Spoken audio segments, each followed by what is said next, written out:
તો અત્યારના હાલના મહત્વપૂર્ણ સમાચાર સામે આવી રહ્યા છે તેની પર નજર કરીએ તો વડોદરામાં ડભોઈ શિનોર હાઈવે પર આવેલી ગુજરાતી પ્રાથમિક શાળામાં વિદ્યાર્થીઓ પાસે તમાકુ અને ગુટખા મંગાવવામાં આવતા સ્કૂલ સામે સવાલ ઉઠ્યા છે। શાળાના વિદ્યાર્થીઓએ કહ્યું કે જીતુભાઈ નામના શિક્ષકે આ તમાકુ અને ગુટખા મંગાવી હતી। જો કે આ ઘટનાને આચાર્યએ શિક્ષકોનો બચાવ કર્યો। હાલ તો શિક્ષણ વિભાગે આ ઘટનાની તપાસ કરાવી આ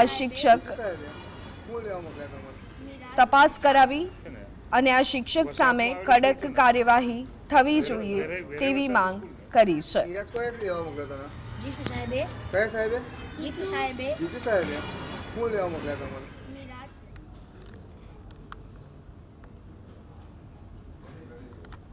नीरज को लेवा मोकल्या था जीतू साहेबे कया साहेबे जीतू साहेबे હું લેવા મોકલ્યા હતા મને મીરાજ અને ચા છે ને હા વસાહતમાં આવેલી સ્કૂલ છે ને હા હા વેરે વસાહતની સ્કૂલ ને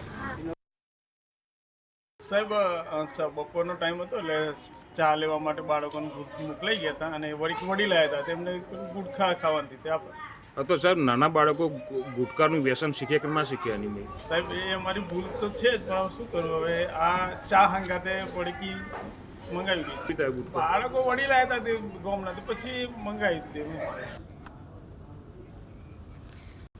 તો આજ અંગે વધુ વિગત મેળવી લઈએ। સંવાદદાતા કિંજલ અમારી સાથે જોડાઈ ગયા છે। કિંજલ, ડભોઈ શિનોર હાઈવે પર આવેલી ગુજરાતી પ્રાથમિક શાળા વિદ્યાર્થીઓ જે ભણતરના પાઠ શીખવા માટે શાળાએ જતા હોય છે ત્યાંના શિક્ષકો દ્વારા વિદ્યાર્થીઓ પાસે તમાકુ અને ગુટખા મંગાવવામાં આવે છે, શું વિગતો? જી ચોક્કસથી જણાવી દઉં, શિનોર રોડ પર વસાહત નંબર 2 માં આવેલી ગુજરાતી પ્રાથમિક શાળા છે।